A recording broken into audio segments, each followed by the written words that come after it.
Oh, good. Good morning. Good afternoon. Good evening. Um, we are now live. Okay, magandang gabi. Ako po si Trixie Cruz-Angeles and this is Luminous. Okay. Um, I'm screen sharing. I can't figure it out yet. Just how to move to just myself. Ayun. All right.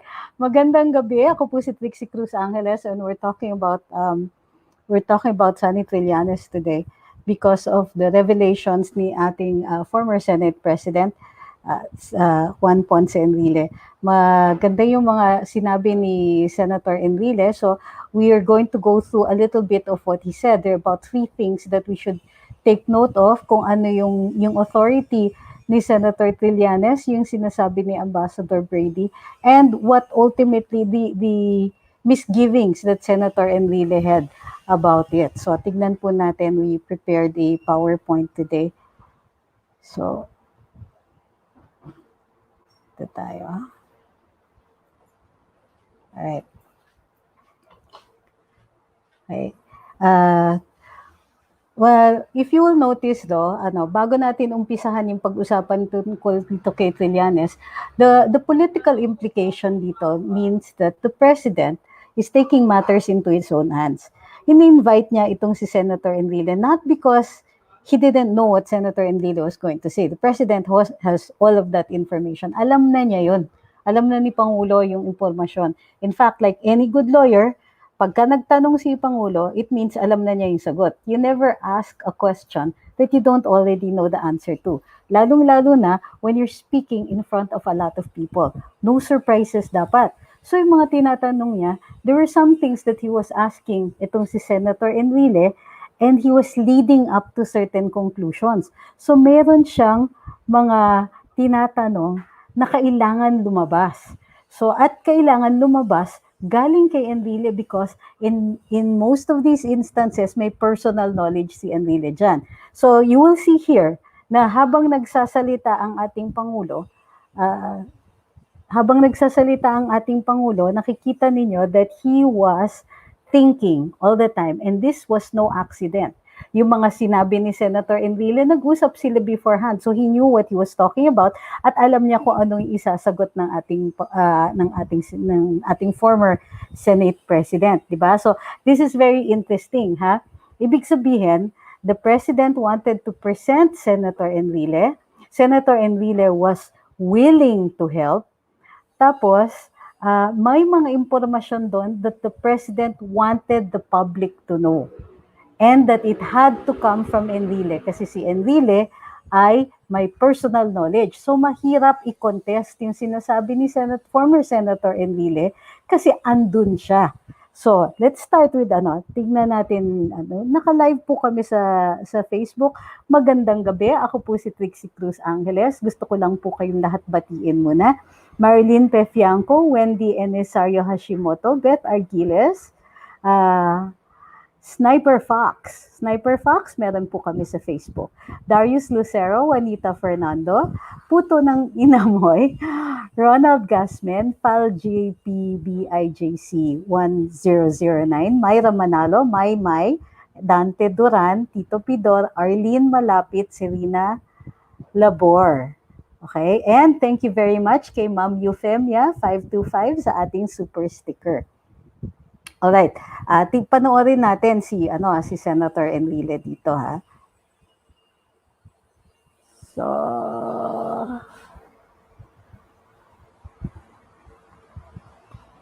sir, if you can kindly relate to us now what this is the problem of the West Philippine Sea. Alam po ninyo, nung ako'y nasa Senado, Senate President ako noon,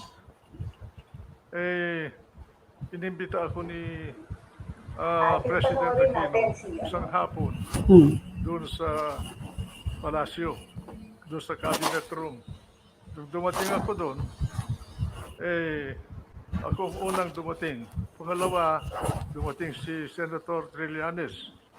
Pareho kaming senador noon. meron siyang ibinubulong sa akin na treason.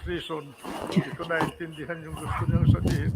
Pagkatapos nung dumating na si Albert Del Rosario, kalihim ng Department of Foreign Affairs, at kasama niyang presidente, umupo sila.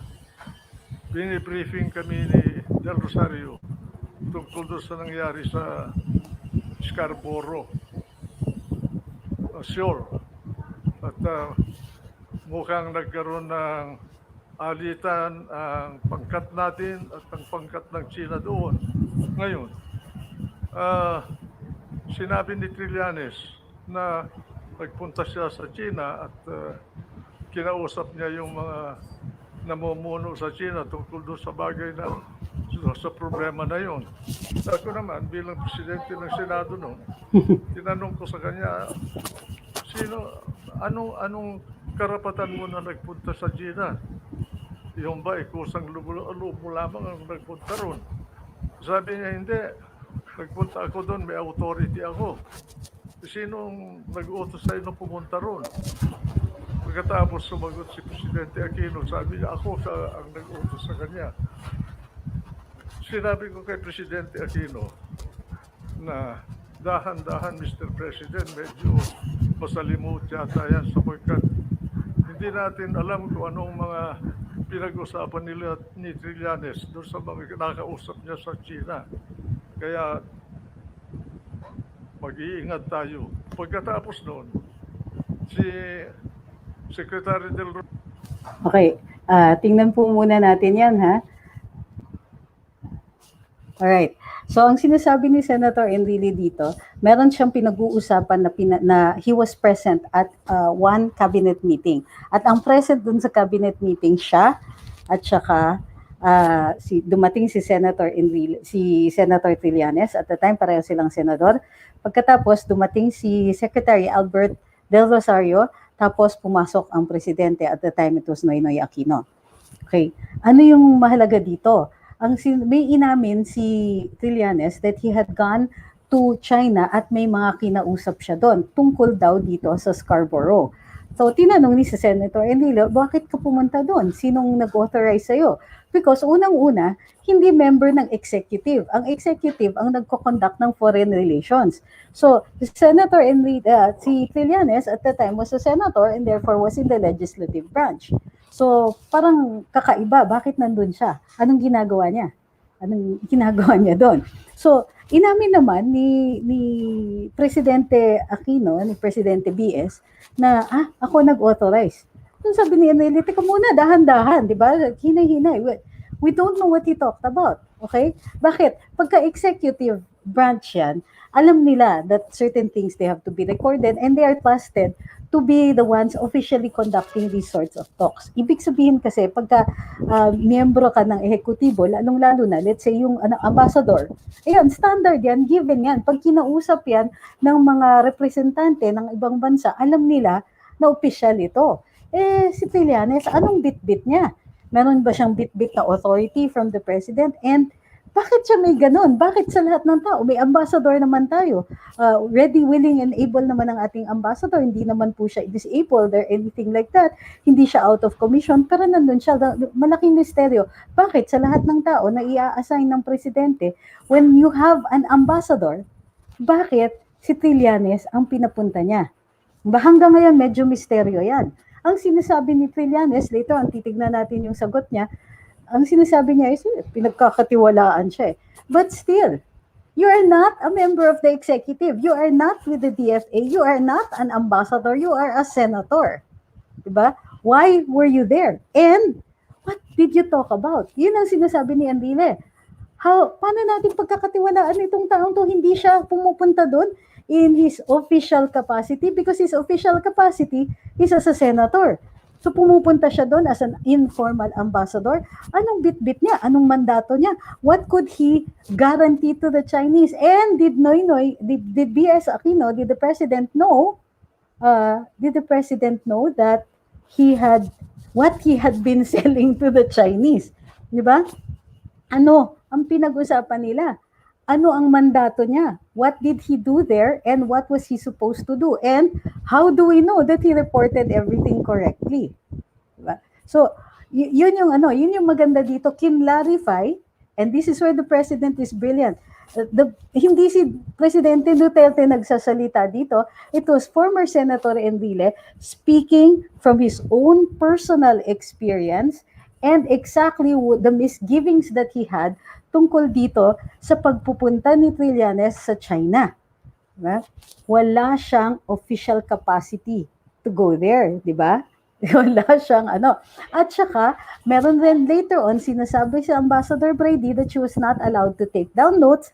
At itong si Senator Trillanes, he also did not provide any written record, any recording, or any proof of what they had talked about. Kasi usually, pwede ka naman mag-conduct ng diplomatic relations, diplomatic talks, pwede kayo mag-negotiate. At pwede yung mga negotiations na yon, in fact, confidential yan, hindi yan pwedeng i-subject to FOI. Okay? Bahagi yan ng batas natin. Hindi na FOI ang ating mga diplomatic negotiations. But, pagka nagkasundo na, sinusulat na natin yan, di ba? Parang kontrata yan, nag-usap tayong dalawa. O sige, benta ko sa iyo yung alahas ko. O sige, magkasundo tayo sa presyo. Pwedeng may mag-back out walang nakasulat. O sige, lalong-lalo na kung kunwari lupa na pinag-uusapan, kailangan may kasunduan, yung kasunduan nyo nakasulat. Meron bang pruwebang pinakita si Trillanes as in ever? Di ba? Wala. Hanggang ngayon, wala. Hindi natin alam kung ano yung binenta niya. Ang alam lang natin is nagkaiwanan dun sa Scarborough at nawala sa atin ang Panatag Shoal. Okay, tignan natin yung next. Ano nangyari? Rosario, binigyan ako ng sulat ni Ambassador Brady natin sa China na nagrereklamo na itong si Trillanes ay binabypass siya. Yung pala, si Trillanes ay pasok at labas sa China na tila hindi na dumadaan sa immigration dahil inuutosan yata siya ni Presidente Aquino. Kaya sinabihan ko sila na dapat huwag natin gawin yun sapagkat bansa ang nauukol dito. Nagkaroon ng mediation. Ngayon, ang mediator pala doon ay ang Amerika. Ang question ngayon na hindi ko masagot at hanggang ngayon hindi ko alam kung sino ang humingi ng tulong ng Amerika. Ang Amerika ang nag-mediate. Okay, tingnan natin ito, no? So, ang sinasabi dito ni Senator Enrile, before we go into the mediation, meron nga daw, authority si Trillanes, tapos may pinag-uusapan sila, and then he segues into mediation. Bakit ganon?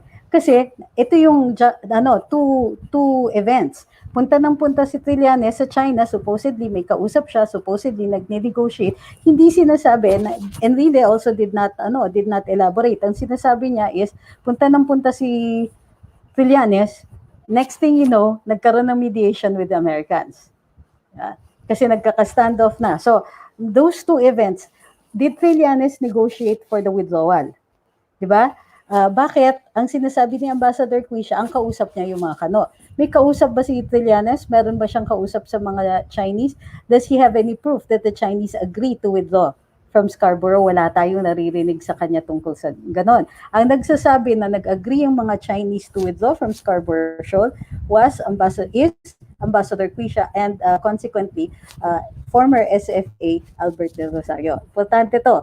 Ano yung nine-negotiate ni Trillanes kung hindi yun yung Scarborough? Diba? Next. Tignan natin yung next na nangyari dito.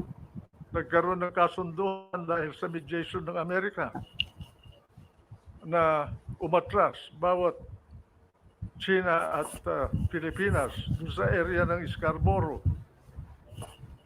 Sinunod ng Pilipinas yung kasunduan sa ilalim ng mediation ng Amerika pero ang China ay hindi sumunod. Ngayon, ang question ko, kung ang Amerika ang naging mediator, unang question, sino ang humingi ng tulong ng Amerika?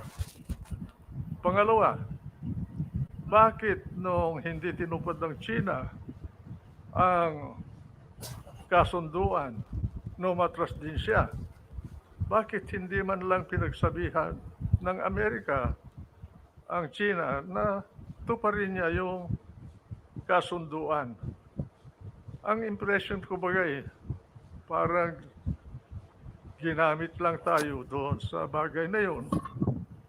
Ano man na interest ang nauukol para sa Amerika, hindi ko alam. Pero ganon ang impression ko. Hanggang ngayon, hindi ko masagot kung bakit yung mediator natin ay hindi tayo tinulungan para tumupad naman ang China para doon sa kasunduan na umatras sila. Kaya ngayon, sila ang nakapwesto doon, tayo nawala. Yan po ang natatandaan ko na pangyayari dyan sa problema ng tinatawag natin na panatag, isla ng panatag. Senator, I would like the people to know. You have Eto given na. us really almost the foundation of your talk tonight and probably your answers. Na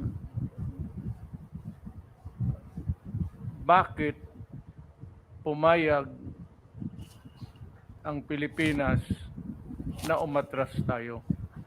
I would like to know if you know what drove Aquino to reach that decision to order the Navy to retreat.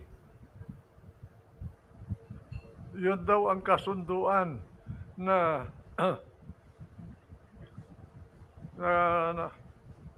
natamo ng dalawang panig sa ilalim ng mediation ng Amerika, Mr. President. Kaya dapat siguro si Albert Del Rosario malaman sa kanya kung sino ba ang bilang Secretary of Foreign Affairs noon, sino bang humingi ng tulong ng Amerika? Si Ambassador Crixie ba? Siya ang ambassador ng Pilipinas sa Washington noon o ang mismong palasyo, si Presidente Aquino? Hindi natin alam eh. Ngayon, dahil doon sa pangyayaring yun nagkakuan tayo na nalugi tayo dahil umatras tayo ay China, hindi nila mapaalis sa lugar na yun.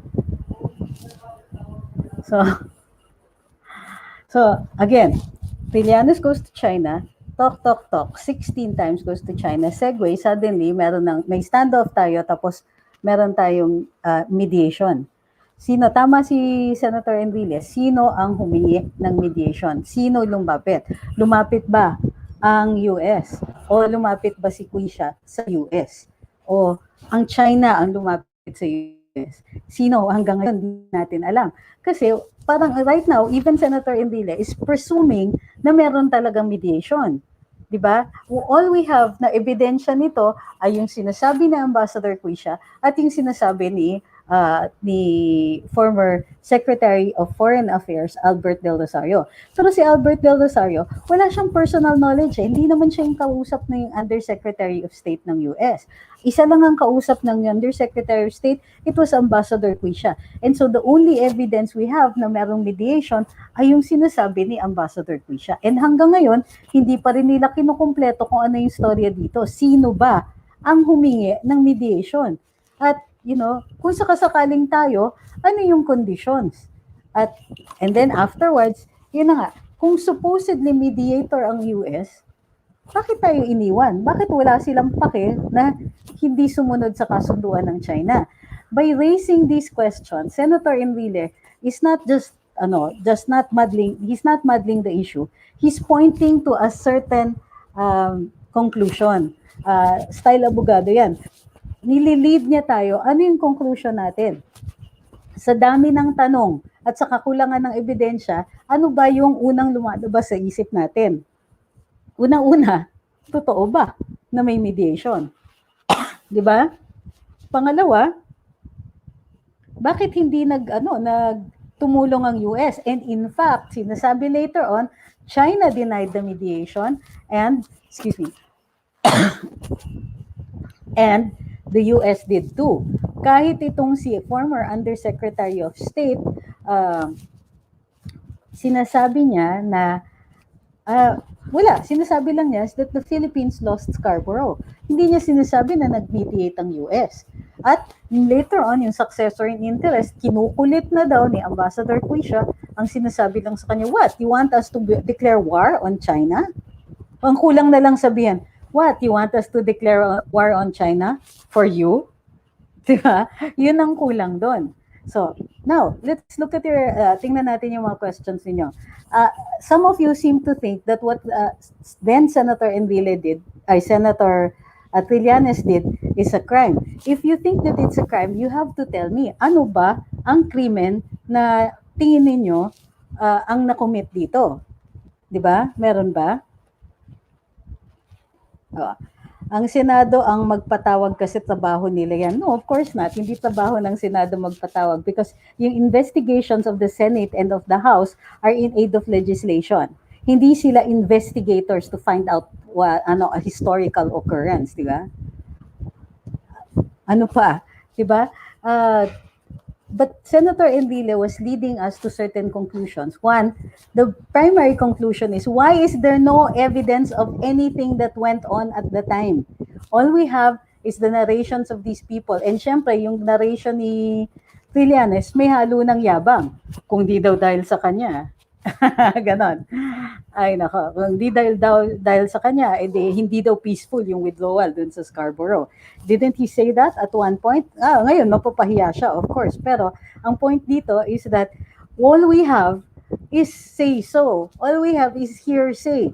Wala tayong ebidensya of a mediation, wala tayong ebidensya of anything kasi in fact, kung titignan natin what is available, umalis tayo, China stayed behind, China felt no compulsion, the US never compelled China, they never even called out China, tandaan ninyo yan, ha? Wala silang sinabi, China, ba't kayo maalis?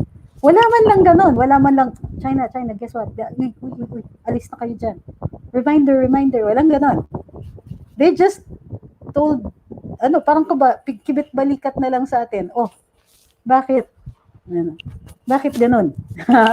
Bakit hindi umalis ang China? So, ito yung mga nagsasabi, ipatawag si Trillanes. Sige, saan natin siya patatawag? Sa Senado? Do you think that the Senate is willing to conduct an investigation in aid of legislation for this? And what legislation are they going to make? Diba? Bakit hindi ipatawag si Quisha? For what? For what purpose? Diba? Una-una, itingin nyo ba kakampi natin ang Senado? Think about the real politic here. Diba? Patawag. Dahan-dahan kayo sa mga patawag. Let's find out first, pwede bang ipatawag? Is that even possible? Diba? Diba? And why would the Senate do that? Anong interest ng Senado dito? May gagawin ba silang batas?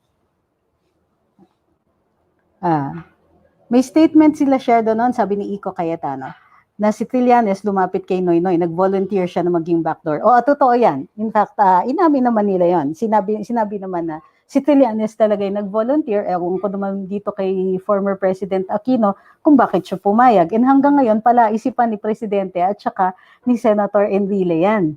Diba? Sabi ni Francis James Baligeo, is it correct to presume that some kind of transaction that involved selling of Scarborough Shoal?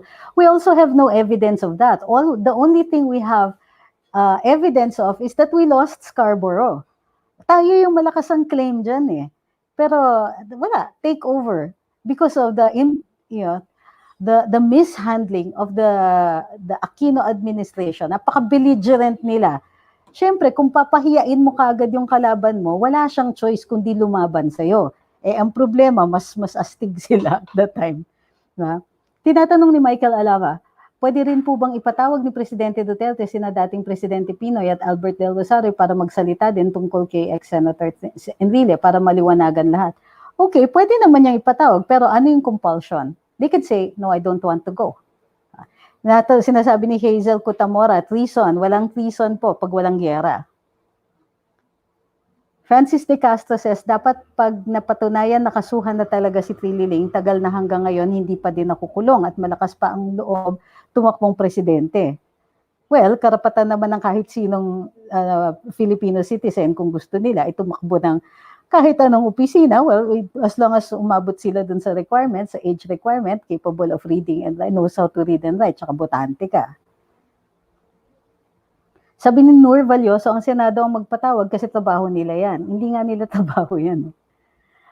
Sabi ni Ma'am Pinay, paparazzi, agree, that was the turning point. We vacated panatag. Ngayon lang lumabas yung mediation ng Amerika.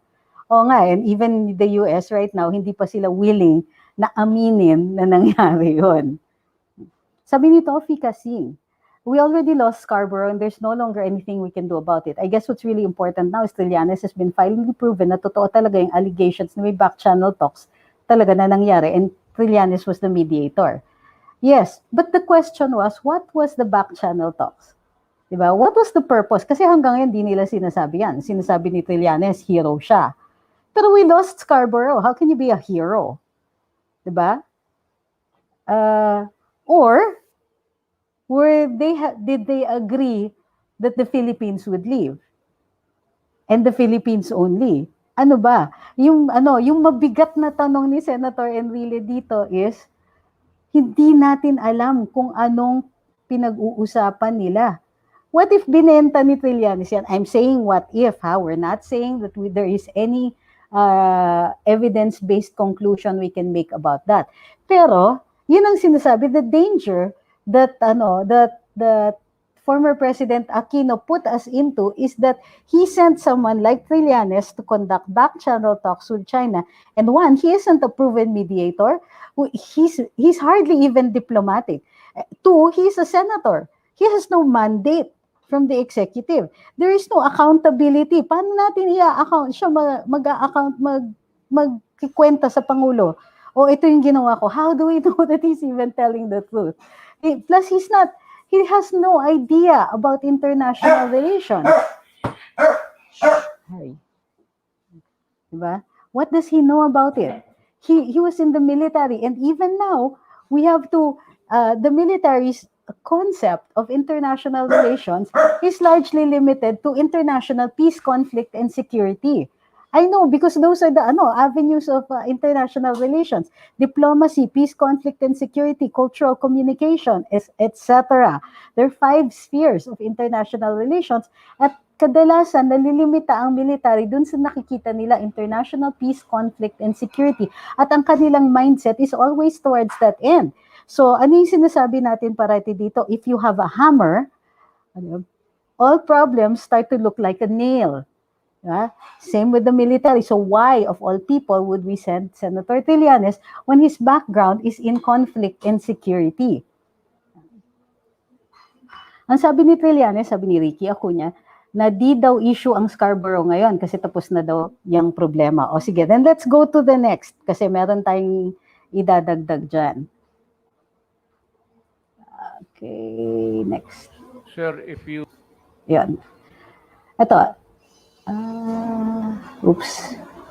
Trillanes went to China 16 times. Ayan, ito pala. Ang sagot ni Trillanes, why did Pinoy appoint me as back-channel negotiator? Well, because according to him, because he found me trustworthy unlike Enrile. So, wag nyo ibahin ang usapan. Wala sa Scarborough ang problema. Sabi niya, nalutas na ni Pinoy yon. Wala nang mga barko ng China sa loob nun. Sino isa talaga? Wala ring reclamation nun. Talaga? Nasa Spratlys ngayon ng problema na ayaw harapin ni Duterte. Ito pa, sinasabi niya, why did I bypass Ambassador Brady? Ang sabi niya, Brady first went to Beijing in August and July when he was wrapping up daw his back-channel talks. She was never present at any back-channel meeting. So denial ang defense ni Trillanes dito. Ang sinasabi niya, binrief niya si Ambassador Brady. Pero may testigo si Ambassador Brady tungkol dito at sinasabi niya, in fact, na she was even prevented from taking notes by Senator Trillanes. So ano yon? Kailangan pa natin liwanagin yon. Balbalikan natin yung mga sinasabi ni Ambassador Brady. But let's look at this. Huwag nyo ibahin ang usapan, sinasabi ni Trillanes. Wala sa Scarborough ang problema. Nalutas na ni Pinoy yon. Wala nang mga barko sa China sa loob nun. Ang problema daw sa Spratlys. So sagutin natin itong problema sa Spratlys. This picture is taken of Subi Reef, and this was taken in June 5, 2015. Okay. Next, Fiery Cross Reef, June 28, 2015. All of these structures that we're showing you are structures done by China, built by China. Ito, Gavin Reef, but of course, Gavin Reef, may claim talaga ang China dito. Gavin Reef North and South. Yung North kasi, yun yung high tide elevation. So, pwede silang mag-build doon. Yung low tide elevation is Gavin Reef South. Wala silang ginawa doon. So, this is March 17, 2015. March 16, 2015, this is Hughes Reef. Lahat ito ay nasa Spratlys. Johnson Reef, March 4, 2015. Kita niyo yung mga structures na yan? Okay. So, yung reef na yon, all of those are in Spratly Islands. At yung mga structures na yon ay ginawa noong 2015. So yung sinasabi ni Senator Trillanes o ni Trillanes na wala naman daw na build doon sa Scarborough. Iniwan yun ng mga Chinese, wala na daw boats na nakadock doon. Well, of course not, because the Chinese shifted to their vision towards the Spratlys na nga. And the building of these structures na pinakita natin started squarely during the time of B.S. Aquino. Of course, some of them were built earlier, as early as 1995. Pero itong mga to primarily were built between the period of 2012 and 2015. Okay? Anong ibig sabihin yan? Ibig sabihin, mali yung sinasabi ni Trillanes. Hindi totoo na umiiwas si Duterte and that structures were made during the term of Duterte. Hindi. Matagal nang nag-umpisa yan. Mas malaki na siguro yung mga structures ngayon. Pero sino ba ang nasa posisyon para pigilin yon? Meron ba tayong pinadala ng mga barko dyan sa Spratlys noong panahon ni B.S. Aquino para itigil yung mga constructions na yan? Naaalala nyo ba? Diba? Ginawa ba ni B.S. Aquino yan? Ang lakas-lakas ng loob niya pagdating doon sa Panatag Shoal, pero ang Spratlys. Ito nga yung sana niyayabang ni Senator Trillanes, sinasabi niya, ayan, wala namang incursions, wala naman daw, nung iniwan ni Aquino, ang presidency, ang sabi, nalutas na daw yung problema doon sa Scarborough. Hindi naman din totoo yun. Kasi nga, nag-file sila ng kaso, pero yung pag-file ng kaso na yun doesn't mean na na-solve yung problema natin. It doesn't mean na aalis ang mga Chinese doon sa Scarborough. We've lost it. Di tayo maka-reoccupy in spite of the arbitration agreement. Ang sinasabi ni Trillanes at this point, nag-join na yung kaniyang argumento with the arguments of former Senior Associate Justice Carpio at saka everybody else na why don't we take back Scarborough? Kasi meron naman daw tayong papel. That's unrealistic, of course, di ba? Because you and what army? Kasi kahit sabihin natin, China, meron kaming decision, kailangan kilalanin nyo. All China has to do is tell us, no, don't recognize it. Kasi hindi sila aalis. Paano yan? What are we going to do about it?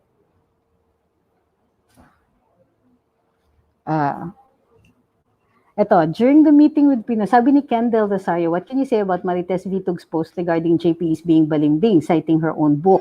Citing her own book, dun pala may problema na tayo. Enrile said, and so I hope she's quoting him, the country should assert its rights and consult its allies first without foregoing bilateral talks. The meeting ended with a majority supporting internationalizing the dispute. What Enrile, well, ang tingin ko, assuming that is true, nagbago na rin. And I think that Enrile is entitled to change his opinion on this one. Kasi yung sinasabi niya, Duterte, tama yung pag-handle mo ng sitwasyon na ito. I need to know kung anong date yan, kung kailan sinabi ni Enrile yan. Kung sinabi niya was to look into the possibility of an arbitration, he was probably thinking that in that arbitration, China would be present. So, because if China was present, then you have two countries both ceding sovereignty in order to come to an agreement I'm speculating, to come to an agreement. Dun sa arbitration decision, tayo lang Wala naman ng China doon. Dapat, nung himaliwanag na hindi dadating ang China, teka muna. Without China, what is the point? Diba? I guess, sabi ni Tofi, wala namang aamin sa kanila kung ano na pag-usapan sa backchannel talks, especially since we ended up losing Scarborough. I think we can start by asking our former PHL ambassador to China, Brady, she holds the key. Yes, and then after that, what? Sabi ni Wutar Pires, sa pagkalausi ni Aquino, sumobra tiwala kay Trillanes, palibasa parehas galit kay GMA. Sa sobrang tiwala, hinahayaan nan lang kung anong gagawin ng siraulo. Paano po kaya natin malalaman ng totoo? Well, I think the president will have to make use of his own resources, of the resources of state to do that. Oh, pwede nga ang Senado if the Senate is willing to do that. If along political lines, I doubt it. I doubt it. Sabi ni CHEV, that's why our aim is to make psychopath Trillanes on the last spot. What do you mean on the last spot? Well, sabi ni Paulino Buenvenida, puro na lang Trillanes, huwag nyo nang pansinin si Trillanes, buang na yan. Alam mo, it's comments like this that sometimes test my patience. Alam mo, pinag-uusapan na namin, tapos sasabihin nyo, huwag nyo nang pansinin. Really? Seriously? Parang nag-post na ako, tapos sasabihin nyo, ay, ba't nag-post ka pa? Huwag nyo na lang pansinin. Anong gusto mo? Erasin ko yung post? Gusto mo tumigil na ako ng kaka-live ng ganito? Please, these comments, seriously. Seriously. Kelly Virginia says, paano yung mountain from Zambales na ginamit pantambak sa isla na itinayo ng Chinese nung nagbenta? Sinong nagbenta naman nun? Well, hindi pa nga naiimbestigahan. We don't even know if that's true, but assuming that it is, ang titignan natin sino yung dating DENR. The former DENR secretary was Mon Pahe. Yun nga yung sinasabi namin sa Karambola kaninang umaga. Somebody had to give the clearance from the DENR. Ang daming permits na required dyan. So, ang last touch dyan would be the DENR at the time. Doon mag-uumpisa yung pagtatanong. Sabi ni Mishan Hamashiach, sobrang sinungaling si Trillanes. Maniniwala ka lang talaga na sinasabi niya ang totoo kung sasabihin ng bibig niyang sinungaling ako. Rufino Lopez says, Trillanes as a military man reached only a junior officer level.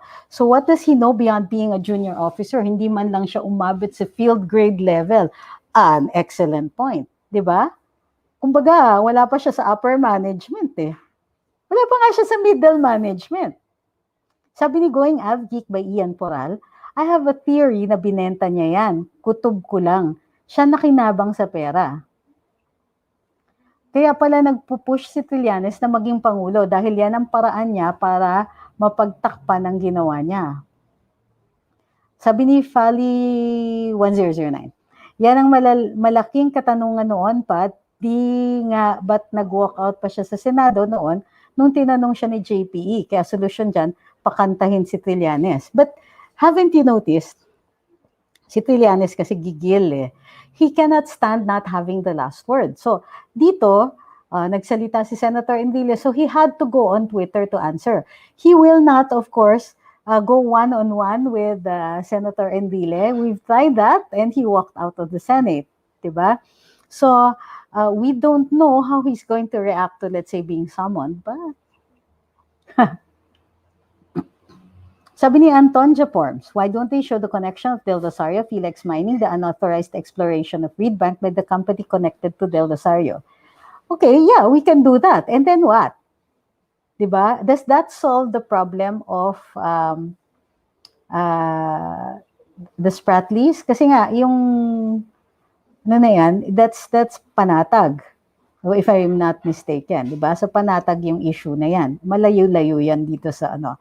Sa Subiri, Firecross, Mischief Reef, all of that we've already apparently lost. May mga constructions na dyan.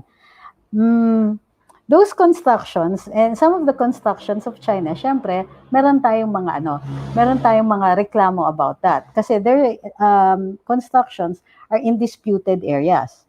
Tapos, meron pang Sandy Cay dyan na, syempre, nawala na rin sa atin. Sabi ni Marco Balilo, what if tanungin mismo ni President Duterte ang China kung ano talaga ang ginawa ni Trillanes sa China at kung ano ang napag-usapan? Do you honestly think China will go against their own interests? O, ganito yon. Paano kung pabor sa China yung usapan nila ni Trillanes doon? Do you think that the Chinese will admit to that? Would they admit against their interest? I mean, of course they could, but they could also refuse. You can't compel them, eh. That is my point. Dapat kung sinong may sala, parusahan. Sana bago matapos ang term ni Pangulong Duterte, may kulong na ang may sala. Teka, anong sala? Okay, and this is another thing na kailangan pag-usapan natin sa mga diskusyon na ganito. If anything, what is the crime? What is the crime? Kapag giyera, tapos meron tayong binigay na teritoryo sa iba, katulad ng hilig ni B.S. Aquino maganyan, naaalala ninyo? Nung kasagsagan, hindi pa umuusad masyado yung peace talks noon, meron ng biglang naalala niyo nung nagkabarilan doon sa sa Camp Abu Bakar or at saka doon sa yung nagsuserve ng warrant of arrest yung special forces natin, umangal ang MILF kasi teritoryo daw nila yon. So nagulat tayong taong bayan, teka, kailan nagkaroon ng teritoryo? Hindi ba insurgents kayo? At the time, hindi pa tapos ang peace talks, wala pang Bangsamoro, wala pang kahit anong ganon. They were considered insurgents. Tapos, nagbigay ng teritoryo si B.S. Aquino sa kanila. Alam niyo kung giyera ito, treason na yan. Nagbigay ka ng teritoryo sa kalaban. Hindi to giyera, insurgency yun eh. Pero, and that's what I've been pointing out for the longest time. Wala tayong crime na ganun. Wala tayong nagpaparusa sa mga ganyan, whether it is out of negligence or malice, na nawalan tayo ng teritoryo o nawalan tayo ng claims, ng mga real rights over certain property. Ano ang gagawin natin dun sa mga tatanga-tanga nating government officials? Siguro ang katangahan at negligence, kaya natin pagbigyan. But what if sinadya nila to? What is the crime? O, ang dami nagsasabi, pakulong yung may sala. For what? Diba? Posible na violation ng Anti-Graft and Corrupt Practices Act, pero I think mababaw yun eh. Well, sure, we can do that. Entering to an agreement grossly disadvantageous to the Republic, but we have to prove that agreement. Hirap eh. Sabi ni Ma'am Marilyn, hindi naaamin yung China kung anong pinag-usapan nila. Kung nag-sign ang mismong presidente na si Abnoy, nakikita talaga level ni Noynoy. Ka-level ni Trillanes. Wala po bang existing crime para sa mga opisyalis na ganyan ang ginagawa ng bayan? Yun na nga. Yung Anti-Graft and Corrupt Practices Act, at most, kasi entering nga into an agreement grossly disadvantageous to the Republic. Ang problema, can we even prove that there was an agreement? Diba? Itong sinakwi siya, o sige, inaamin nila there was an agreement, tapos iniwan sila. So ang sinasabi nila, wala kaming kasalanan dyan. The agreement was good kung sumunod sana ang China. Ang kaso, pabaya kayo eh. Diba? Dapat yan, mga bawal na bawal perpetual disqualification from office eh. Sabi nila pa, Robert, bakit hindi po pangalanan, madam, kahit wala pang giyera, pangalanan, alam natin sino ang nag-try doon sa mamamayang Pilipino. What do you think the president was doing? Diba? Kaya nga sinasabi ko sa inyo, nung pinalabas ni presidente at nag-usap sila ni Enrile in public, he wasn't really asking for his opinion or his advice. He was showing us kung sino may kasalanan dito. Okay?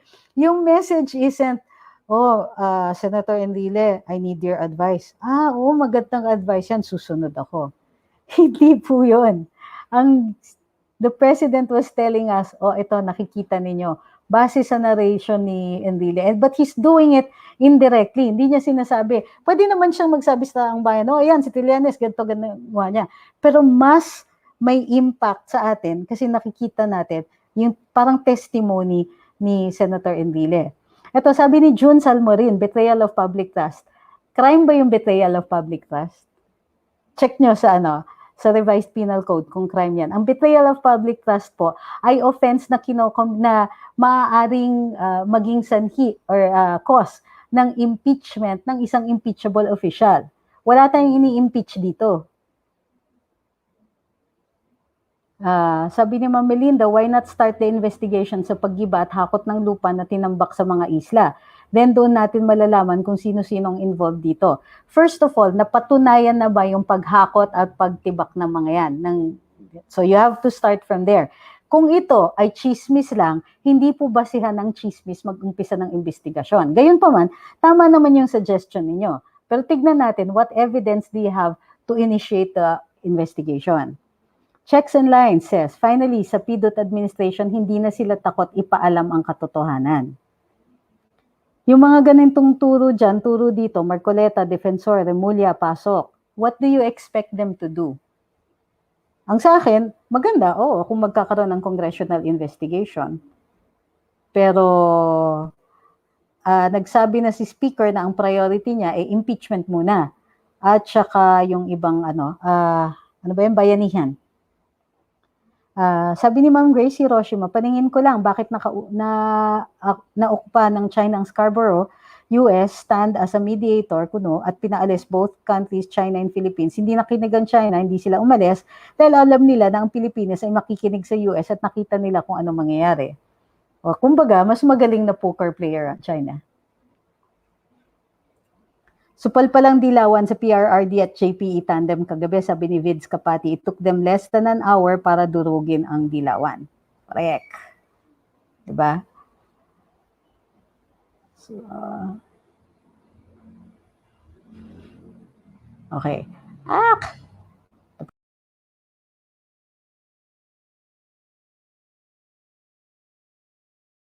Ayan.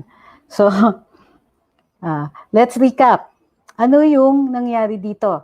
The President invited Senator Enrile to a talk. We talk to the people and talk with each other. Supposedly, ang sinasabi ng Pangulo, humihingi siya ng abiso. Humihingi siya ng advice. At dahil makikinabang siya sa mahabang serbisyo ni Senator Enrile, sa wisdom niya, and of course, admittedly, one of the best lawyers in the country is still Senator Enrile. Diba? Smart idea, sabi ni Arcangel.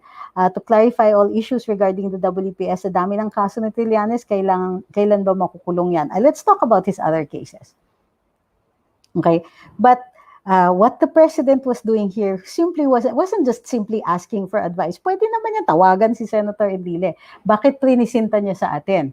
Because Enrile walked us through the history of this. And he walked us through that. Mas mabigat kasi nanggaling sa kanya dahil nandun siya at the time. Senate President siya, andun siya sa meeting sa Malacanang, inamin ni Trillanes ganito-ganito tungkol dun sa pagpunta niya sa China and all that. Diba? Mas mabigat yon at niliwanag ng Presidente, when I became President, andyan na yung problema na yan. Bukod pa nun, kumuha tayo, nagpa-arbitration tayo, pero ginalit natin lalo yung kalaban natin at pinahiya natin lalo.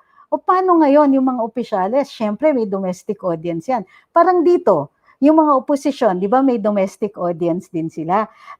Pinapalabas nila, Duterte, duwag, tuta ng China and all that. Sino ba ang kausap nila? Ang kausap ng oposisyon, yung mga botante. Di ba? That even if they know, hindi totoo yung sinasabi nila, even if they know na tama yung ginagawa ng Presidente, we play nice with China. Ayusin natin yung ating problema with China. Magkasundo tayo. Give them an opportunity to save face para kausap nila tayo ng maayos. And we have gotten concessions. Diba, dun sa traditional fishing grounds natin, nakakapag-fishing na uli yung mga mangingisda natin. Hindi na sila tinataboy, both sa Spratlys at saka dyan sa banda sa Scarborough, sa may Bajo de Masinloc. A little at a time, we're getting back the things that we need because we're playing nice. We're allowing China an opportunity to look good to their own people while we get what we want. Diba? Siyempre, i-forgo na natin yung ego natin. Ego lang yan eh. Panalo kami. Kailangan i-implement natin yan. Eh kung mai-implement mo without actually going to, without fighting with China, wouldn't you do that? And isn't that what the president is doing? Hindi ba pwedeng kasuhan ng treason si Trillanes? Hindi, kasi hindi tayo at war. Ay, maraming salamat kay Ma'am Grace Hiroshima dun sa kanyang super sticker. Okay, pauulit-ulitin ko, wala pong treason kung walang gyera. At kung nakukulangan kayo sa batas, it's because hindi yan pinupuno ng ating mga mambabatas. I keep posting that in Luminous. Walang treason kung walang gyera. Eh, walang gyera, so walang treason. Ang problema, may treason din naman dapat pag peacetime. Pag binenta mo, nag-cede ka ng territory, nagbenta ka ng, well, may espionage naman. Pag pinapaboran mo in so many ways yung panig ng foreign nation. Oo, may Anti-Graft and Corrupt Practices Act, pero 'di ba? I think it's not enough. Sabi ni Agent Orange, ilang presidents pa kaya madadaanan ni Manong Johnny? He's a good guy, ha? I met him. When I was younger, ang dami-daming horror stories about how evil he was and all that. And then I finally got to meet him na let's just say, hindi ako easily impressed, ha? Pero impressive talaga si Senator Enrile and his reputation as an excellent lawyer. Alam mo kung bakit? Hinanap yan, ha? Ay, thank you kay Roel Costello. Hinanap yan ni Presidente Marcos to be Bureau of Customs, later on Department of Justice. I think nag-SEC pa siya before finally becoming the Defense Secretary. He was also the Defense Secretary who told President Marcos, singilin natin ng renta yung US bases. Sobra naman tayong dehado dyan. Kasi sa Okinawa, di ba? Sa Okinawa, laki ng bayad nila sa mga Hapon. Bakit tayo walang bayad ang US bases natin? Dahil kapalit ito ng ating independence? Excuse me. Parity rights, my foot. Grabe ang lugi natin sa parity rights ng mga Amerikano na yan. So, in fact, may pahiwatig pa si Senator Enrile dun sa usapan nila ni Presidente Duterte. At mahalaga yan, ha? Mahalaga yan even for the campaign. Ang sinasabi niya, yung pag-depose, without saying it in so many words, yung pagtanggal kay Presidente Marcos wasn't about justice, wasn't about removing a dictator, wasn't about giving justice to the widow of the slain Senator Aquino at Chuchuchu. It was about the US bases. That's why Cory fought very hard to retain the bases. Diba? Cory was unabashedly pro-bases. Ang sungit niya nung mga days na yon. And then when finally the Senate, when the Senate was considering not renewing the lease na nga of the US bases, Cory kept trying to lobby with the senators. Uy, tinatawagan niya yan, pinupuntahan niya yan. Because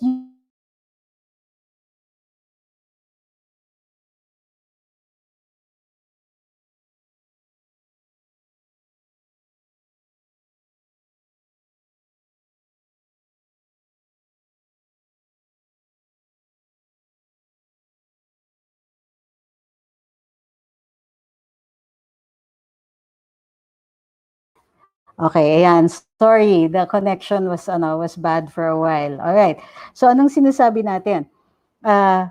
Yung Enrile was showing the people that the deposing of President Marcos wasn't about justice or about people power or anything like that. It was interfered in by the US to depose the president who had dared to ask rent from them. And siya yung nagpaikli ng lease, di ba? Dapat 99 years, yun lang 25 years na lang, di ba?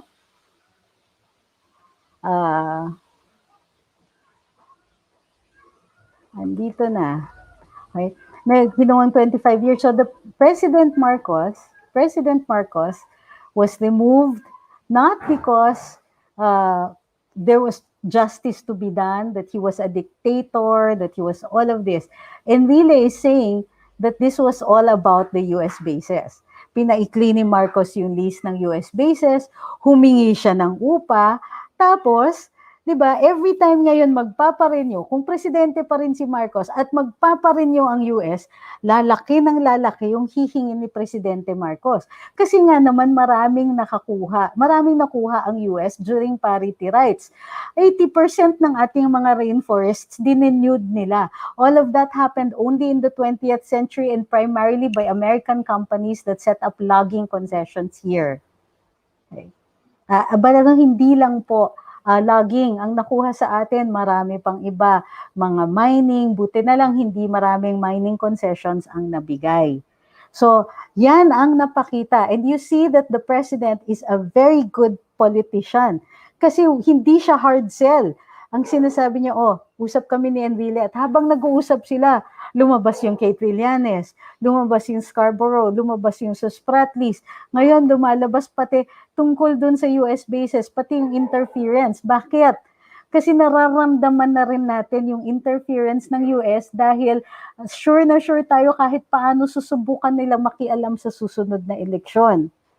That is the message here. The president, in so many words, was telling us without being overt about it, without actually saying it. Dahil, syempre, mahirap rin naman. We have to play nice. But without even castigating anyone, lumabas ang storya na to. And it came out in a conversation between him and the venerable Senator Juan Ponce Enrile. Diba? Sabi ni PJ Texon, usually pag nagsasalita si Duterte tungkol sa WPS,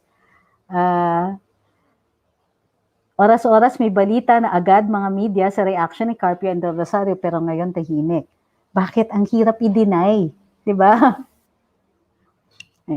Ano yung parity rights? Sabi ni wala daw po yan sa sa history lessons. Okay. During the time na babalik na yung independence sa atin o i-recognize. To be fair, the US didn't grant us independence. They recognized our independence. Pero may kapalit yon. For so many years, merong tinatawag na parity rights. Ang mga Amerikano would have the same rights as Filipino citizens. Pero hindi natin alam kung bakit tinawag nilang parity rights yon. Samantalang tayo naman, sa US, wala tayong ganon. So parity rights lang, American citizens here in the Philippines had the same rights as Filipinos. Meaning pwedeng magtayo ng negosyo, pwedeng mag-extract ng resources, which are usually reserved for Filipinos only. And they could have that for something like was that 50 years, 40? Yeah, something like 50 plus years. And then the US bases for 99 years. Nagsama yung US bases doon. Na ang US bases dito, and they were rent-free. Okay? So yung parity rights na yan, ang laki ng nawala sa atin. Minerals, timber, they were putting up businesses here, pero hindi necessarily dito nila ginagastos yung pera. Inuuwi dun sa US. Diba? Yun. So, Marcos, because aabutan siya towards the end of parity rights, decided to end some of them early and to start asking for bigger rents for the US bases. Sabi ni Risa Marken, Duterte asked China diplomatically the truth about Trillanes' visit, the reason, outcome, compromise. Ganito po yun, ha? The president may ask. Of course he can ask. Will he be answered? Will he be answered correctly? Will he be answered completely? Will he be answered truthfully? And will asking take the place of an investigation? Is that sufficient evidence? Can the president testify on that? Diba? Medyo masalimuot yan, ha? Yes, we can get information that way. But that information may or may not constitute evidence because it could still be hearsay. What are we looking for? We're looking for evidence where we can take Trillanes to court.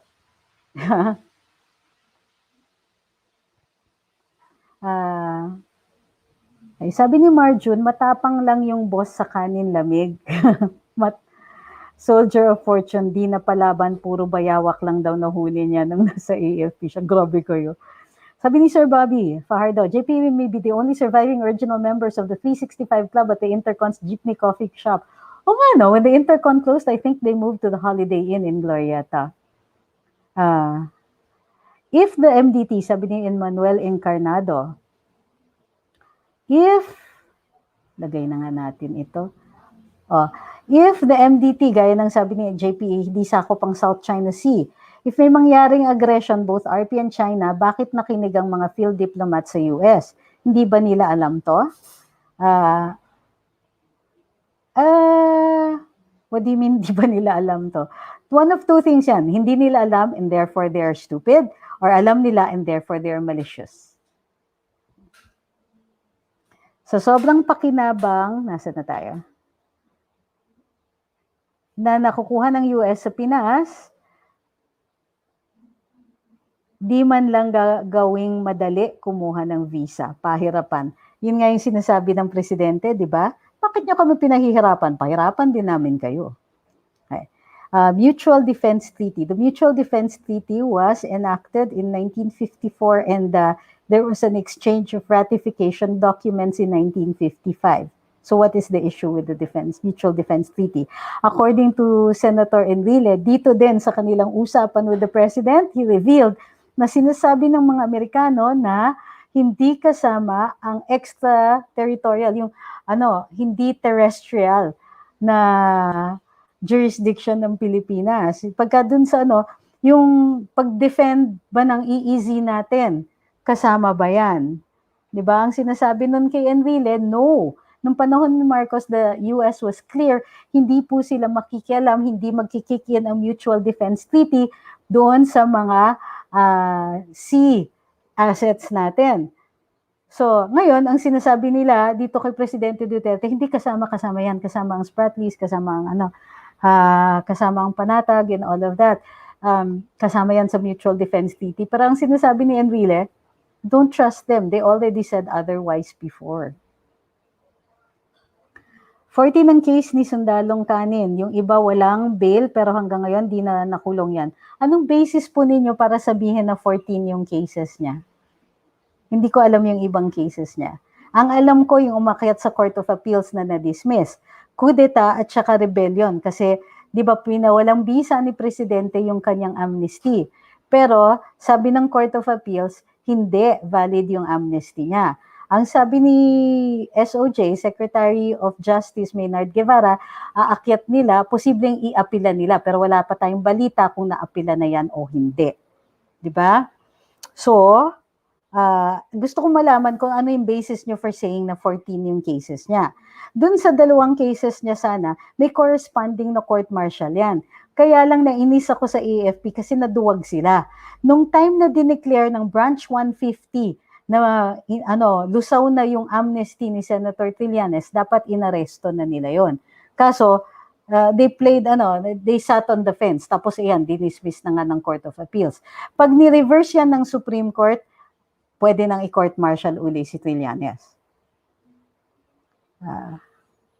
Sabi ni Lorenzo Rojas, paano nagka-connection si Trillanes sa Beijing? Nasaan na kaya po ang notes? Ang sabi nga, walang notes. So, huwag kayong magmahanap ng notes. Sabi, hindi niya pinayagan mag-notes si Ambassador Brady.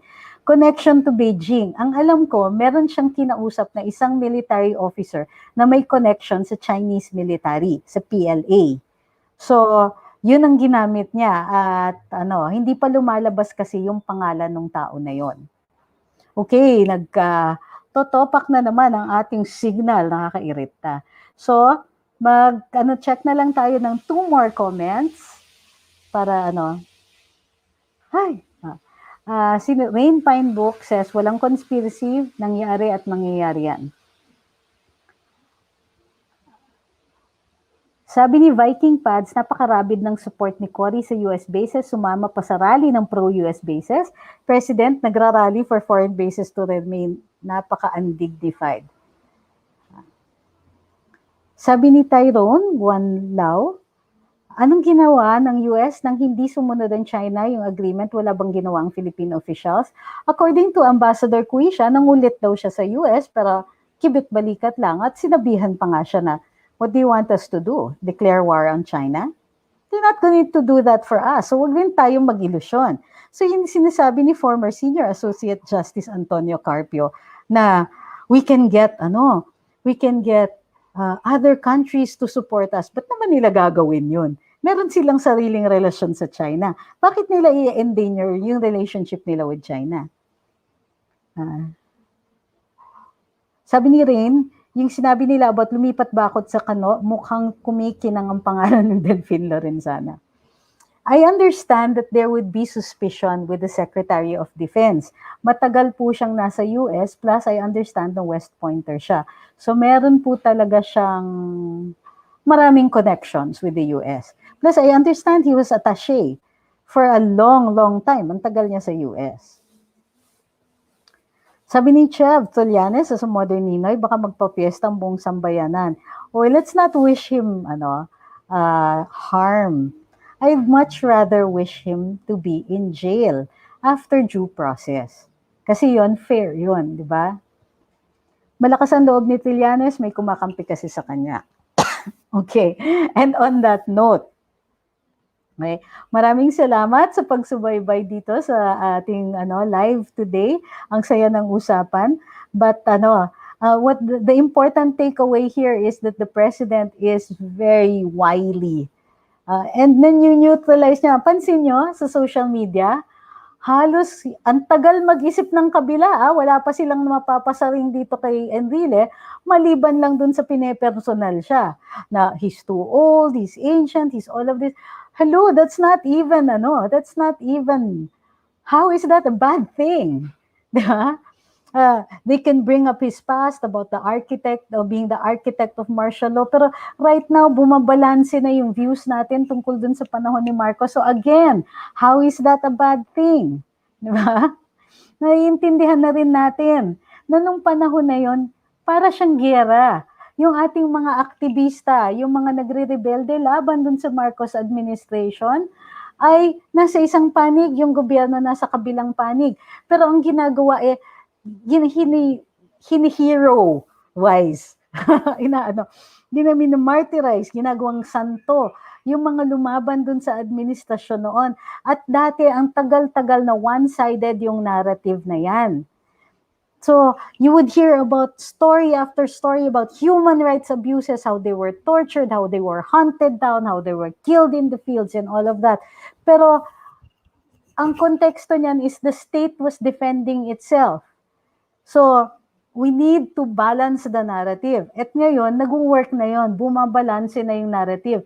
Hindi na po siya yung mga tipong the revered Cory, the sainted Ninoy, and all of that. Hindi na ganon. Mas critical na tayo tumingin sa ating kasaysayan, particularly yung kasaysayan natin from the 60s and 70s. Kasi halos lahat ng mga written histories about that tell the same narrative. Marcos was evil, everybody who was against him was good and sainted and on the side of the angels. Now, it's not that clear-cut anymore. And I think that is so much better and so much closer to the truth. Okay. So, maraming salamat at lalong-lalo na dun sa mga nagbigay. Thank you kay Ruel, kay Sir Bobby nagbigay pa. Sir Bobby, thank you for the barbecue and the kinilaw kanina for lunch. Maraming salamat sa inyo. Oy, may karambola bukas, tulog ng maaga, and we will see you at 8 a.m. on DWIC. And this is the part where makikiusap na naman ako. Don't forget po to subscribe to our YouTube channel. Nasa Twitter din ako, Luminous by Trixie Cruz-Angeles.